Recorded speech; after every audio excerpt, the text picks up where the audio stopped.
Imagine that after paying for internet service, the representative you're talking to hands you a sheet of paper.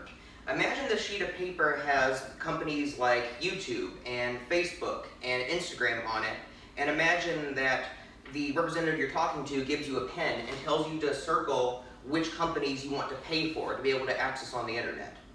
Also imagine that perhaps this representative offers you different service packages called things like the social tier, which allows you to access websites like Facebook or Instagram, or maybe the business tier, which allows you to access sites like Indeed.com or LinkedIn. And imagine that suddenly sites like Amazon and Netflix that you're so accustomed to watching suddenly go up in price, or imagine that these sites get blocked entirely from your computer. According to the New York Times and House of Representatives representative Rohit Khanna, this is happening, and it's happening in places like Portugal and Guatemala, where customers are being forced to pay for service packages that allow them to access certain sites. The central idea of my speech is that net neutrality is a concept that needs to be enforced in America, as it affects a wide range of people, ranging from businesses to everyday users.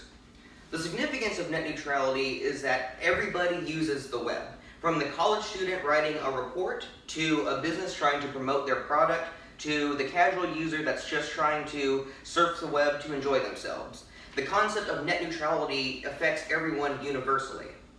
According to Ofcom.org, adults spend 20 hours per week online. These 20 hours are normally taken for granted, as people are accustomed to being able to view whatever they want to view. In the next few minutes, I will be talking about what net neutrality is, what its current status is, and how it can be preserved on a large and small scale. According to the Electronic Frontier Foundations, net neutrality is the concept that ISPs, internet service providers, must treat all data that flows through their networks equally. This means they cannot force content providers to pay extra for their services to be streamed at a higher rate to users, and they can't prioritize some data over another. This means that they can't block websites to their competitors, and they can't allow accessing websites to their partners to be faster. To illustrate the concept of net neutrality, I would like to talk about the case of Portugal. According to IFL Science, in 2015, the European Union, which Portugal happens to be a part of, took a hard stance on net neutrality, creating laws to enforce the concept. Unfortunately, these laws weren't particularly enforced in Portugal, and a telecommunications company called Mio started to offer packages, like I described earlier. These packages allowed users of Mio to access their partnered sites for free after their data caps went over, and it made it so that only companies that they were partnered with could access websites at a good rate. This clearly prioritized companies that Mio had interested over others, and other companies in Portugal that were not affiliated with Mio lost prominence in the economy. I would like to talk about 3 ramifications that would occur if net neutrality is not enforced. According to Slate.com, the number 1 offenders of net neutrality being revoked are cell phone carriers. In Guatemala, it's often common for people to carry around 2 SIM cards to use for their phones. One SIM card allows people to access Facebook for free, and another SIM card allows people to access an app called WhatsApp for free, and this happens after customers use up their data caps. They can only access these websites for free depending on what SIM card they have. This also is very common in the Balkans with an app called Viper, and this is even happening in the European Union for some apps. Also, I would like to talk about Dr. Payman Fazia of UNF. Dr. Payman stressed that internet service providers already have the technology to abuse customers if net neutrality is repealed. Just like a school or a business can block a website that they don't like, internet service providers can block websites to their users, they can slow down traffic to websites to their users, and they can even force people to pay more to visit websites that they're accustomed to pay for. Dr. Payman would really like to stress the economic impacts of net neutrality being repealed. Startups will particularly be damaged because people will not be able to access their sites, and people will not be able to know about them because internet service providers will only allow premium access to their partners. According to freepress.net, here are 3 specific examples of net neutrality being abused. In 2012, AT&T disabled the FaceTime app for users unless they paid a premium fee. From 2011 to 2014, AT&T, Sprint, and Verizon all blocked a service called Google Wallet because they had invested in a service that was similar to it. All throughout Comcast history, it has blocked a protocol and file sharing service called peer-to-peer. And this is under the guise of preventing privacy, when in reality, this protocol has many useful applications in business. I would like to point out how net neutrality and the average user of the internet are related. In Latin America and in Europe, net neutrality has been lost, and America is seriously at risk. In 2018, the Federal Communications Commissions, headed by Ajit Pai, repealed their current laws protecting net neutrality. This could potentially allow ISPs to slow down the internet to sites that they don't like. They could allow internet service providers to block sites that they don't like, and it could force customers to pay more to use the internet that they are accustomed to. Though the FCC's revocation of their protections on net neutrality has been revoked, and this is a significant loss to internet freedom, it is still possible to prevent the previous examples I just discussed from happening to you and me. In the large scale, what we can do is win the House of Representatives. The Congress can overturn the FCC's repeal of internet neutrality using what is called the Congressional Review Act, or CRA for short. According to the battleforthenet.com, the Senate has already been won over to repeal the overture of net neutrality by the FCC. All that is needed now is a majority in the House of Representatives. In order to do this, we need to win over the House of Representatives. We can do this by getting small businesses to join the fight for net neutrality and to sign petitions to lobby Congress.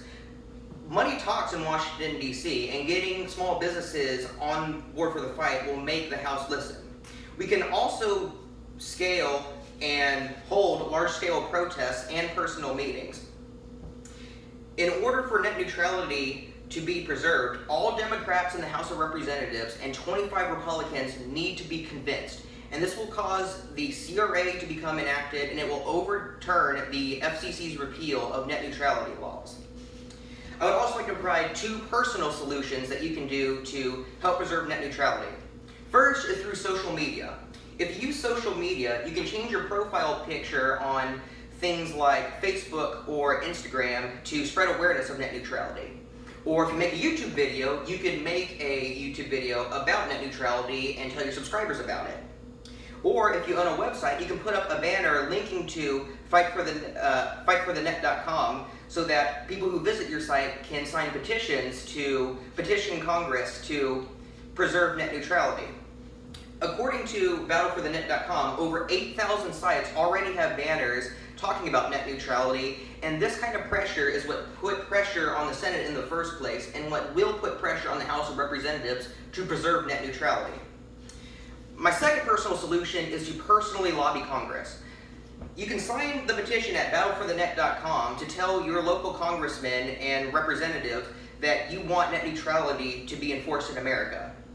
You can also call, email, or text your representatives, and according to battleforthenet.com, over 18 million emails have been sent, 1 million phone calls have been sent, and this is part of the reason why the Senate got won over. Senate representatives stated that the massive increase and influx of calls that they received pushed them to support net neutrality. And if we continue this effort, we can get the House of Representatives to support net neutrality. If net neutrality is not saved, I would like you to visualize what would happen. Monopolies would form in America. Companies would dictate what you're allowed to see on the net, and companies would only allow you to see and access what they want you to see. Your internet service provider will block sites that you're normally accustomed to viewing. Sites like Amazon or eBay or other sites that they don't have affiliations with. Huge conglomerates will form, and they will use their power to make sure that only you can access sites and data and information that they want you to access. The free market will be exceptionally hurt, and new companies and startups will be injured because they depend on a free and open internet to allow people to hear about their product and to present their product. Overhead will also go up in all companies because all companies will have to pay fees to internet service providers to allow their sites and to allow their data to be used freely and openly by average users. All prices in the economy will go up. Just as oil going up causes all prices to go up, so will having overhead on the internet cause prices to go up. I would like to say that the fight for internet neutrality now depends on the House of Representatives.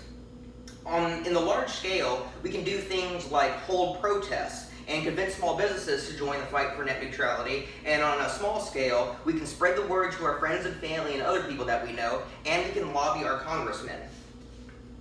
In conclusion, I would like to say that if net neutrality is revoked, ISPs could be able to force customers to pay more to access the internet that they are accustomed to. They can slow down sites that they don't want you visiting, and they can form gigantic conglomerates that force people to use exclusively products that they want their customers to use.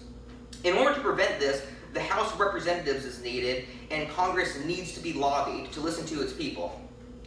Net neutrality is needed in America as it prevents all sorts of unethical things from happening. It prevents the abuse of internet service providers to their customers, and it affects all users of the internet. In closing, I would like you to think of the freedom that you have today with the internet. You can watch, read, listen, or stream anything that you want. I want you to think about how it will change if net neutrality is revoked. You will be forced to watch, read, and see what a company wants you to see instead of what you want to see yourself.